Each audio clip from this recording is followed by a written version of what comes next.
Aussie, നമുക്ക് ഓസിയെ കുറിച്ച് പറയാം. ഓസി കുഞ്ഞായിരുന്നപ്പോൾ ഒക്കെ ഫുഡ് കഴിക്കാൻ നല്ല മടിയുള്ള കൂട്ടത്തിലായിരുന്നു. എന്തെങ്കിലും അങ്ങനെ ആക്രി ഐറ്റംസ് ഒക്കെ ആയിരുന്നു കൂടുതൽ ഇഷ്ടം. പിന്നെ ചോറ് ഇഷ്ടമാണ്. ചോറ്, നോർമൽ ചോറ്, മീൻകറി, അങ്ങനെ ഒരുപാട് കറികൾ കൂട്ടി ഓസി കഴിക്കത്തില്ല. ഓസിക്ക് കുറച്ച് ജങ്കിനോടൊക്കെ വലുതായപ്പോൾ ഇഷ്ടമുണ്ട്. ഞാൻ ഓസി എപ്പോഴും ഒരു അഭിപ്രായ വ്യത്യാസം വരുന്നതും അതിലാണ്.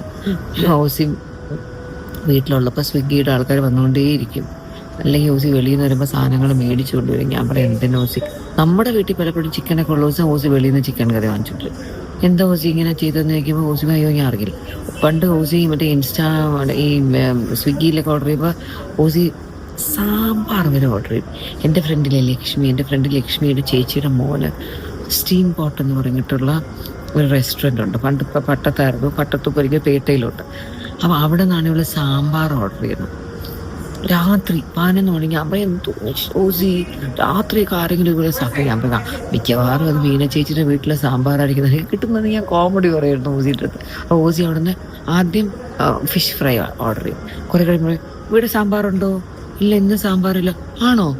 ഉടനെ അവിടെ നിന്ന് അടുത്ത സാമ്പാർ ഓർഡർ ചെയ്യും. അപ്പോൾ ഓസിയുടെ ഭക്ഷണങ്ങൾ നമുക്കിങ്ങനെ വരുന്നത് ഇങ്ങനെ പലരായിട്ടാണ് കൊണ്ടുവരുന്നത്. ഒരു സ്വിഗ്ഗിയുടെ ആളായിരിക്കില്ല. പല ഹോട്ടലിൽ പലത്. ഒരിടത്ത് മീൻ ഫ്രൈ, ഒരിടത്ത് സാമ്പാർ, ഒരിടത്ത് അവൾ ഇന്നത്തെ നമ്മൾ വീട്ടിൽ ചോറ് ചെയ്താൽ എനിക്കിന്ന് ചുമന്ന ചോറ് കഴിക്കാനൊരു മൂഡ്, അത് ഓർഡർ ചെയ്യും. അപ്പോൾ ചോറ് വരും. അപ്പോൾ ഓസി അപ്പച്ചയായിട്ട് എന്നോട് ഗുസ്തിയായിരിക്കും. ഓസി ഇതുപോലെ പുറത്തുനിന്ന് ഒത്തിരി ഫുഡ് ഓർഡർ ചെയ്യുന്നുണ്ട്.